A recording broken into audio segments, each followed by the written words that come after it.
Now guest Reneé Rapp is here, everybody!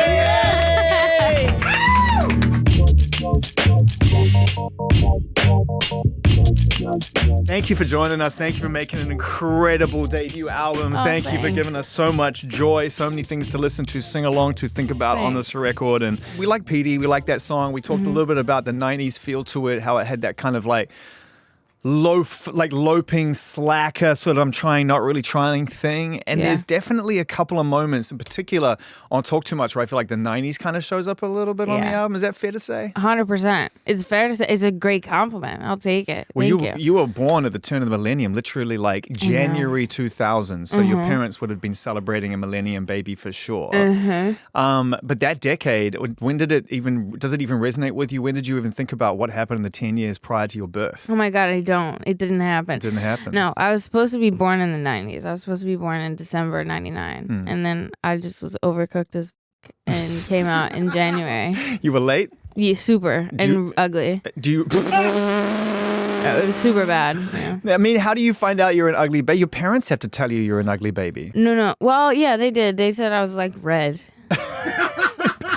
Babies aren't supposed to come out looking fabulous. I know. Except for to the two people who have them. I know. Yeah, no, it was tough. It was tough. But no, then I was just born in January. And so now I only identify with being born in 2000. It's a big personality trait of mine. It's a big personality trait of yours. Just pure millennial energy. Yeah. And what is that? Well, I'm just like, oh, sorry, I'm young. Like, it's just my whole thing. Like, somebody's like, when were you born? I'm like, 2000. They're like, and I'm like, yeah, sorry, I'm kind of like a child. I'm kind of young and I'm refusing to grow up. And that's it. Your problem is your problem and not my problem. Sorry, I'm such a cute little baby, petite little girl. I know. And then you write a song like 23, which is so desperate to be taken seriously. Yes, correct. The contradiction of this album is so awesome. I mean, the first song is like, man, I'm so OCD, I'm going to f this up straight away. And then the second song is just like, why won't you love me? And I'm this lovable person and la la la. And I just love the fact that you're constantly veering from hard left to hard right in terms of your emotions. Thanks. When did you realize that you'd kind of like, vomited that? I've always been like that. Yeah. I've always been like that. And it used to be something that I really hated about myself. I was so insecure about it.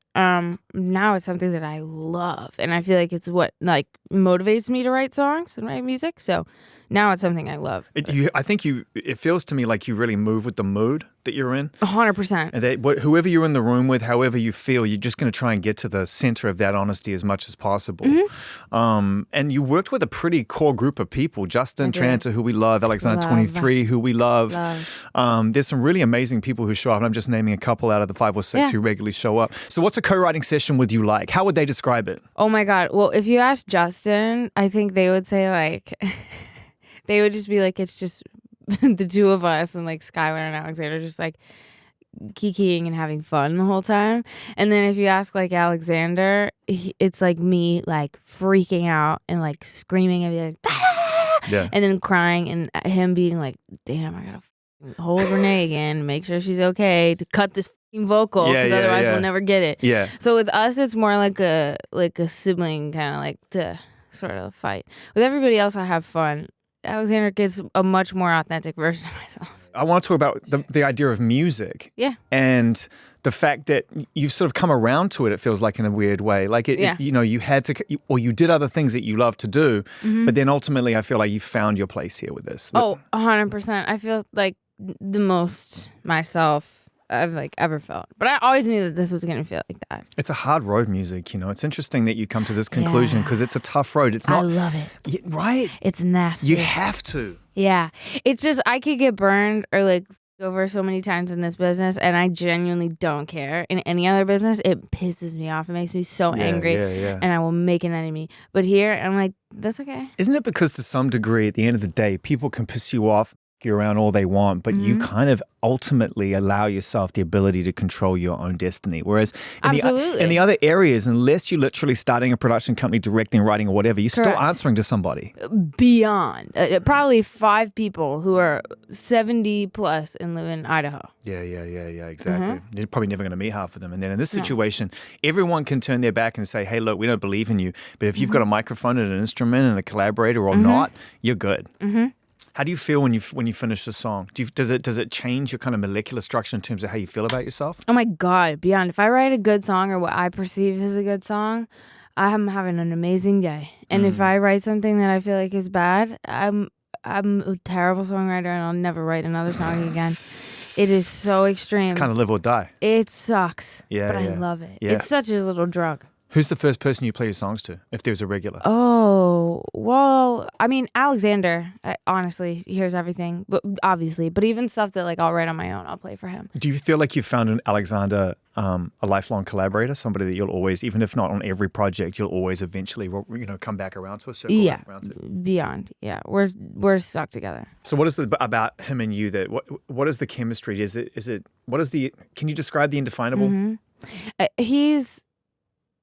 He listens to me. He actually listens to me and not just like passively listens to me. Like is really interested in what I have to say musically. And I feel like for a lot of women or like non-men in music, that's very hard to come by, especially when you're working with a producer or just anybody. And I really feel like he respects me as a musician. And also as a young performer, as someone who found your way into the entertainment industry at a young age, I'd imagine that's a trigger for you if people try to dismiss your opinion or your ideas. Oh, I hate that. I have dealt with that so much. The girls love to do that to me. By the girls, I mean, well, some girls, but yeah. Absolutely. I get very tired of that now. I have a very short fuse when it comes to that. I've had enough. Yeah. There were times before you got to that point where you had the resolve to stand up for your own thoughts and your own vision, your own ideas, when you probably didn't have the courage or confidence to do that. Absolutely. Is that hell? Absolutely. Yeah. Oh my God. It's the worst. It's the worst. It also like for a long time, I like really like beat myself up about it. Like I wish I would have spoken up about things that happened to me when I was younger in certain workplaces, XYZ. Well, that's a beautiful anxiety point though, right? Because you can't go change that again. So what you can do is relive it at a time when you can't change the outcome. Yes, exactly. And so that's just something that is always on my mind. But, give or take, whatever. Yeah, for sure. Do you do the therapy? You do the work? Yeah, so I did do therapy for a while. Yeah. And then I kind of just stopped and I need to do it again. I keep getting different referrals and just not following through. I'm not good at scheduling things. Right. I get stressed about that. What, being scheduled, being put into things? Yeah. Into boxes? No, being scheduled like on my calendar. Like if right. anything happens, it's gonna get bumped out or it's gonna move, Yeah. I can't do that. But I have to go to therapy for sure. So how much of this do you think at this point in your life when you look back, and this is not to try to create any shade environment because family units are unique into themselves, but how much of this life do you think was your parents recognizing your ability or you recognizing your parents' desire for you to achieve great things? Like, do you know what I mean? The part that I think is my parents is them telling me to do everything and never miss an opportunity because somebody else will absolutely take it, which in another way is like, yes, but also do we really need to like chronically work ourselves to the bone? Maybe not. Yeah. But that's just a philosophy that they had. Yeah. But all the other stuff is just genuinely me and I have no idea why. But no idea. It's just been exactly what I was going to do. Your whole life. Yeah. There's no question. You just felt it and knew it. I don't even have a reasoning. Love that. It's just it. Love that. What was the music that really kind of grabbed you as a kid and really lit a fire? As a kid, it came different from my mom and from my dad. The one thing I never did was listen to pop music. Yeah. And now all I do is make pop music. Well, you do. Hang on, hold that thought. You do, but it's ambitious pop music. Thanks. I wouldn't say that I Hate Boston is a classic pop song. It sounds almost structured and chordally to me like an Elton John song. Oh, okay, that's a great. I love that. Because it does the same chord in the chorus. By the time you ended, I'm like, oh man, so EJ's on this one, right? It is my favorite. That's my favorite chord. I try to put it in every song, and Alexander's like, you can't have the same chord structure in every chorus. Yeah. And I'm like, but you don't understand. It feels like crack. Yeah. It feels so good. Yeah. But yes, it is. That is exactly. Oh, I love that shit. But yes, my mom was all like singers and like a lot of like R&B and hip hop. So I had like for my mom, I had like people like obviously like I had like Beyonce and Aretha Jasmine Sullivan. Brandy, stuff like that. And then also like the Gap Band. My mom is really with it and has incredible taste in music. What's your mom's name? Denise. Shout out to Denise. Shout out to Denise. Yeah, we'll drop one for Denise. Have to. She had like the best taste in music. It was all just like SWV and stuff. It was awesome. Yeah. She is the Yeah. And then my dad had like the like opposite side, but like I think just as credible in a different way, where it was like Journey and like Yes and like wow, things like that, like 80s progressive big FM 100%, records. 100%, like Ted Nugent, like things that are like really aggressive, and then also like Heart. When you listen back to the album, are there moments that you're particularly proud of and or particularly aware of the vulnerability that you had to put on display there? Because I hear a bunch. Yeah, I am very, very, very, very, very proud of Poison. Yeah. I love Poison. Yeah, it's quite a rant at the end, man. You go off. Very much. It's something that like I think like a lot of times, at least this is how I'm perceiving the situation, so I could be wrong, whatever. Everyone is allowed their own take on this, but like just because I put something in a song that is my feeling doesn't mean that I'm like proud of that feeling. And I think that's how you should feel. Like I'm not making a song to be like, by the way, this is the Bible and this is how you should feel. Sometimes you just have to acknowledge the ugly. Absolutely. And also that's a very real feeling. Like I've never met somebody in my life who has not been like, oh yeah, as if they're a girl or not a man specifically. So you understand like misogyny and that experience in a very different way.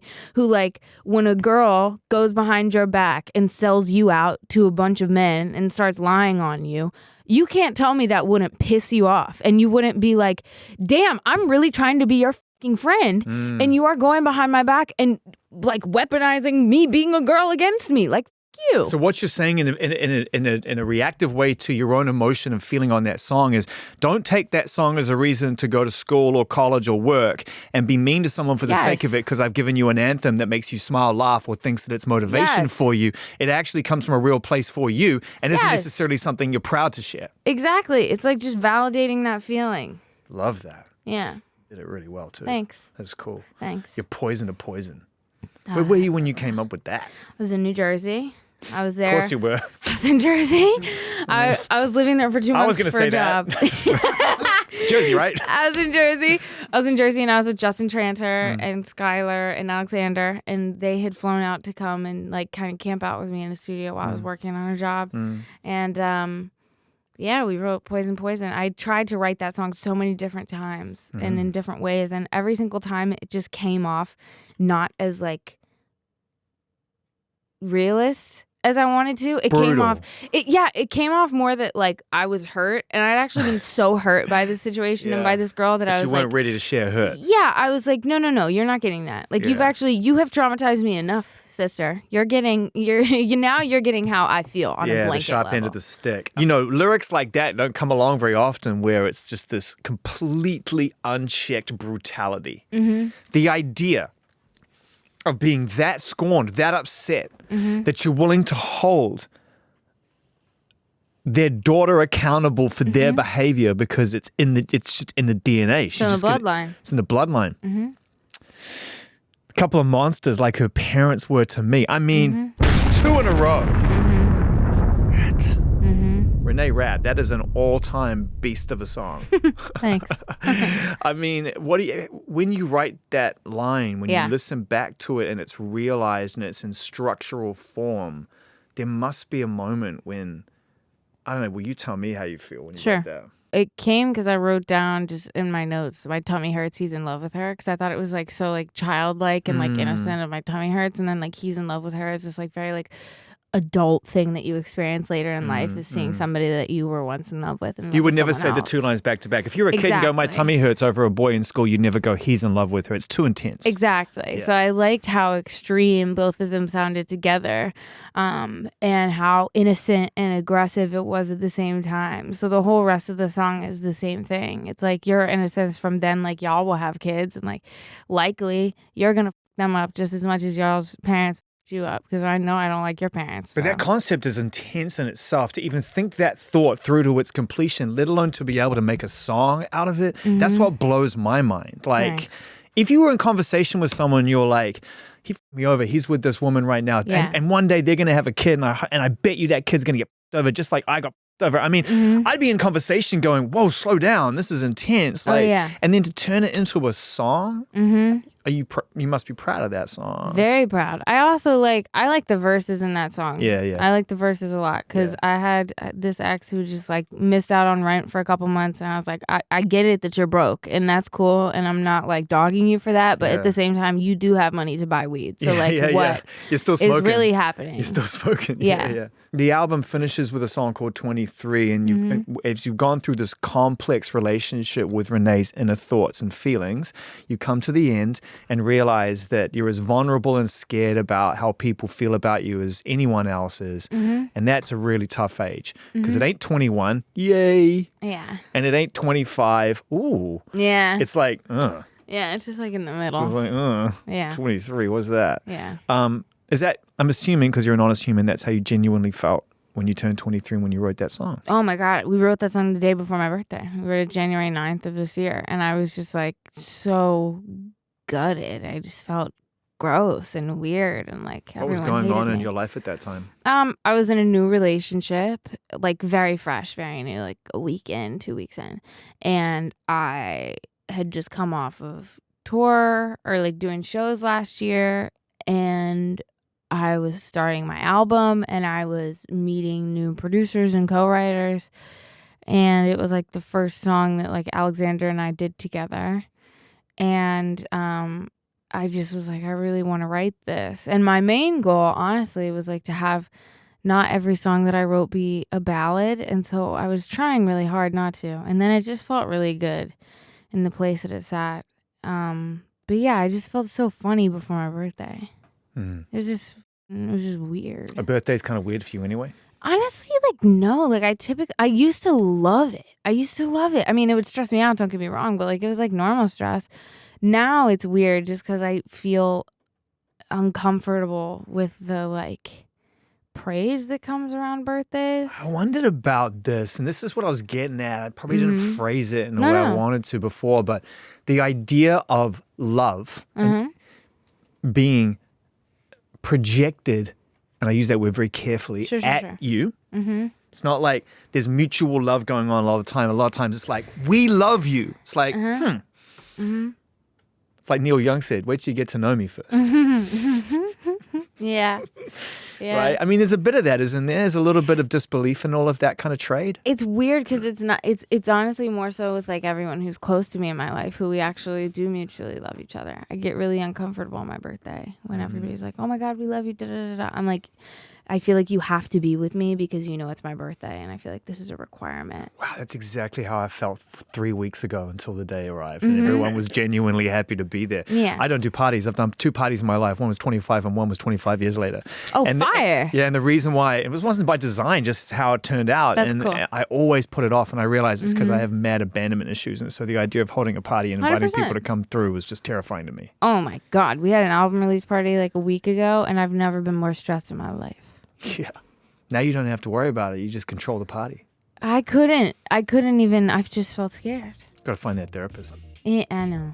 Yeah. I know. You're doing good though, dude. Thanks. This album's a stunner. Thanks, man. Start to finish. It. Great to meet you. Great nice to hang. Hang too,